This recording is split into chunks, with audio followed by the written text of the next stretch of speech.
Today we're looking at Chapter 9, Organizational Communication. We'll explore how communication shapes, organizes the key theories, and how culture and sense making work in the workplace. Learning objectives.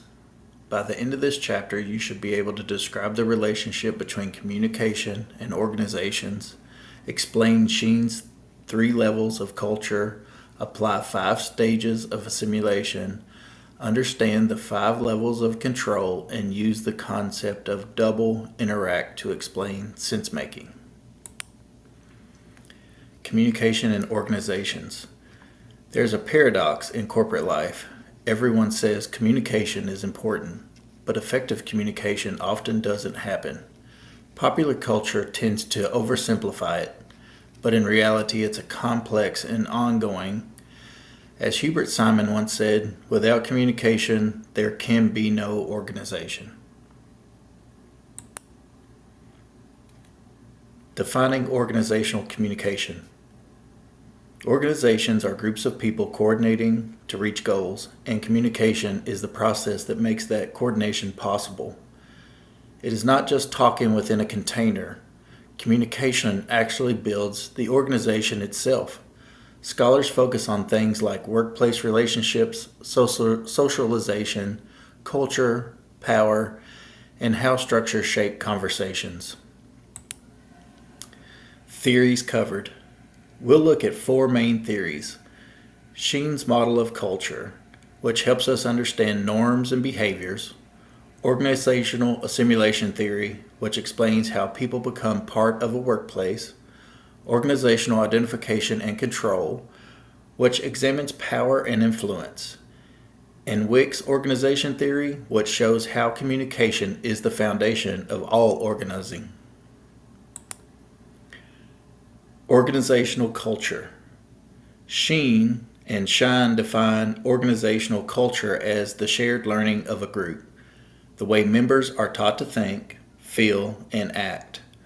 Culture develops over time, becomes taken for granted, and operates on 3 levels: artifacts, beliefs, and values, and deep assumptions. Artifacts. Artifacts are the visible evidence of culture, the things you can see, hear, or feel. This includes physical things like office layouts, dress codes, and mission statements, as well as patterns of behavior like decision-making styles or rituals. Artifacts are easy to spot, but their meaning can be tricky to interpret without looking deeper. Artifact behavior. Examples of artifacts. Here are examples of common artifacts: office architecture, technology use, dress codes, way people address each other, decision-making styles, and communication patterns. Each of these sends a message about the organization's culture. Beliefs and values. Beliefs are ideas about what's true, and values are shared views about what's important. They guide decisions and behavior. Some values are espoused, stated publicly, while others are enacted, shown through action. Sometimes there's a gap between the two. Assumptions. Assumptions are deep, often unconscious truths that guide all behavior. They're the hardest to change because they feel like the way things are. For example, if an organization assumes people can't be trusted, it may have strict oversight policies in place. Hello, I will be covering pages 166 through 172, which goes over organizational assimilation and organizational identification and control. Jablin created the origination assimilation theory as a way to explain how individuals become a part of a culture and organization. Jablin argued the process of being socialized into an organization is complex and takes place over years. It can be planned, but is often unplanned. Interactions may not be intended to send messages, but it can be perceived as a message regardless. The theory has 4 stages that organizational newcomers go through before becoming full members of an organization. These include stage vocational anticipatory socialization, developing a set of expectations about the nature of work and work settings. These can start as early as watching your parents come home frazzled after work. It sets your expectations for how work will be. Another example is what we see through media. TV shows often over-dramatize jobs like the medical field or law enforcement, thus creating a false narrative. Stage anticipatory socialization, learning about a vocation, position, and organization. Individuals gather information about a specific organization. It included the process of selection, information gathering, and potentially even preparing for entry into the organization. It creates expectations. Stage encounter/entry, joining the organization and making sense of its culture. This is filled with uncertainty, surprise, and even anxiety. Individuals in this stage go through culture shock as they compare what they expected to how it actually is. During the stage, newcomers typically rely on coworkers and supervisors to help with questions and uncertainty. Newcomers also affect insiders, both individually and as an organization. It is noted that helping to socialize a newcomer can increase the coworkers' motivation, attitude, and their knowledge. It can also have negatives due to it potentially increasing stress and gaining a bigger workload.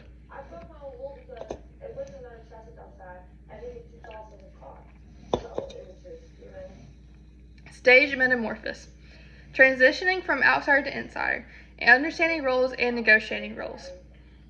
During this phase, the new employee finds their ground at the organization or workplace.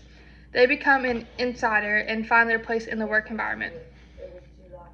And lastly, stage exit, departure from the organization, either voluntary or involuntary. During the voluntary exit, there is typically 3 phases. 1, pre-announcement, gathers information and decides to leave the organization. Typically, the reason might be finding another job, dissatisfied with the job, or even retiring. There can also be other reasons. There is likely to be a lot of discussion and communication during this. It can also be secretive. 2, announcement. The person states they are leaving. Communication during this is more towards self-goals. 3, exit. This begins when the insider is no longer an employee or member. Involuntary exits are being fired or layoffs.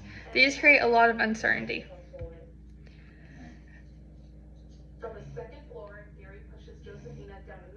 Next, I'll be going over organizational identification and control.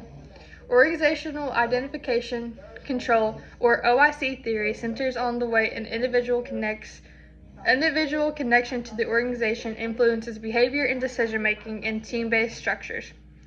The 3 main concepts of these include identification, control, and discipline. Firstly, identification. This refers to the sense of belonging and individuality in an organization. When individuals feel like they belong, they define themselves in terms of organization. The evidence of identification happens when you listen to the members or coworkers speak. When they adopt ownership or feel a part of it, it is because identification. Next, control. Organizations need power to control the contributions of others towards a goal. One way to establish power is through control. There are 3 traditional methods of control. 1, simple control, involves direct authoritarian control. 2, technology control, involves the use of tech to manage what can and can't be done in the workplace. 3, bureaucratic control. Organizations are best served by hierarchical systems of rules with rewards and punishments drawn from those rules. It was later declared that there are 2 additional types of control by Tompkins and Cheney. 1, unobtrusive control, based on shared views with the organization. When organizational members are making decisions based on the vision of the organization, they aren't making decisions because they are forced to, but because they identify with the organization. This meaning the commitment to organizational values controls employees. 2, convertible control. When peers develop mechanisms to reward and control behavior that influences the team. It is not a role-based function, but happens among hierarchical equals. Lastly, discipline. It is achieved through a sense of responsibility to work group because members identify with the organization because they share common values with the organization.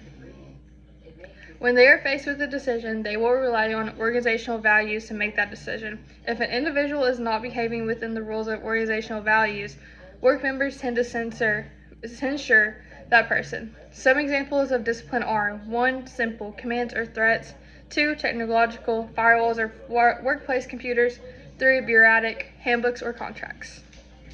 The fourth and final perspective that we will be covering in this chapter is organizing theory. To quote the textbook, Weich's organizing theory takes this link one step further by stating that communication is the organization. Instead of viewing organizations as containers in which communication occurs, Weich argued that communication is what constitutes an organization to begin with. Instead of examining an organization as a noun, Weich examined the process of organizing as a verb. Some of the fundamentals Weich argues in this is that organizational communication is based on Darwin's theory of evolution, information theory, and systems theory, and it's assumed to exist in an information environment. An information environment is defined as internal and external information within which an organization exists. Organizations depend on information, whether that be internal or external, to process that information and use it to accomplish their goals. Without this information, organizations, cease to exist, right? Organizations, their entire goal through Weich's argument is through communication. So if there's no way for an organization to process information, whether that be internal or external, there is no way for them to be able to actually accomplish their goals. Therefore, the organization will cease to exist because it's not communicating functionally. Now, sometimes the information that they have to process can be overwhelming and ambiguous. The ambiguity of this information is called equivocality. And there are a couple ways you can reduce that. But equivocality is different from uncertainty, as we discussed in other chapters and earlier on, even in this chapter. Uncertainty is, you can clear that up through specific types of communication and whatnot, whereas equivocality is different inside of an organization, and there's only a couple ways you can really reduce that. And the ways you reduce equivocality is through a double interact and through rules. Rules are defined as a way something should be done. Rules help cut through ambiguity of equivocality by having a defined path on how things should be done. Rules can be a formal process or even an informal idea. For example, a formal rule may be showing up on time for work, right? You get hired onto a job, you have to be there at 8 a.m. That is a formal rule, and that is how the organization operates. But it could also be an informal rule, which might be something like reducing overhead costs, which increase profit long term. That rule isn't stated anywhere, it's not wrote down in a contract, but it's obvious if it brings success. The other way to reduce equivocality is through a double interact. And a double interact is just defined as an act, response, and adjustment. Essentially, it is a 3-step interaction which helps make communication less ambiguous inside of an organization. And a simple example of this would be something like asking for clarification or helping define something specific in a process or a rule or an informal rule. Moving on to sociocultural evolution, there are 3 steps to this. But the idea of sociocultural evolution is it is just a way that an organization processes information. And without this process of information, the organization, or without sociocultural evolution, the organization can't process information effectively, right? So there are 3 steps to it. You have enactment, selection, and retention.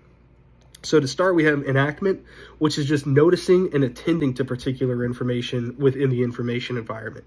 It is as simple as noticing something and just attending to it, acknowledging that it is a thing.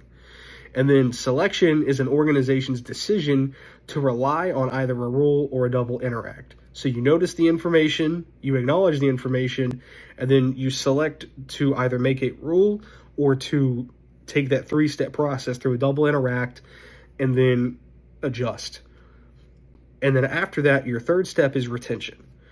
And that's what the organization does to store what was done and how it was done, either formally or informally, so then it can be referred to again.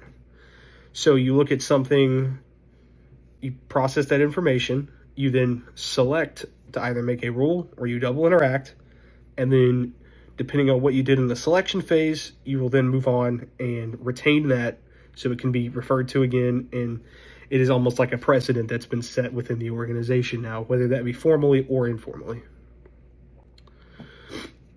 So the 3 stages work together in a complex way. It is not always as simple as a 1, 2, 3 step process, and it is that easy. But the 3 stages, they work together, complex way, and it helps. Essentially, at the end of the day, though, the goal is to process information, and that is what sociocultural evolution does. After the information is processed, the information will then be selected, and then after the information is processed and selected, the organization will retain the information so it can be referred to again, assuming it doesn't end up going back to selection or enactment. And here is figure 9.1 to kind of show the complexity of this. So you have enactment at the top, and then you go down to selection. And then from selection, it can either go to rules or double interact, and then it can go back to retention. So once you hit retention, you can see sometimes it'll jump back up to selection, and sometimes it'll jump back up to enactment. Because at the end of the day, while retention is good, and that is the overall goal is to find processes and adjustments that will work long term, eventually it will go back to enactment, or it could go back to selection depending on new information that's gained and how that's being processed. So to conclude the chapter, we discussed 4 separate theories of organizational communication. The first one was organizational culture, the lived experience of organizational members that consist of values, beliefs, and ways of communicating. The second one we looked at was organizational assimilation, the process of being socialized into an organization. The third one is organizational identification, the ways individuals connect to the organization. And then finally, organizing theory, or Weich's theory. Weich argues communication is what constitutes an organization. There are a few other notable theories that were not covered in depth by the chapter, but were mentioned at the end, and I thought I would do the same and just kind of give these an honorable mention. I won't go in depth on them. The chapter didn't either, but I thought they were worth mentioning. We have attraction selection theory, leader-member exchange, system perspectives, and transformational leadership. And the resources we used the textbook, Dayton M. and Zelli E.D., Applying Communication Theory for Professional Life through Sage Publications. And that's all. Thank you, guys.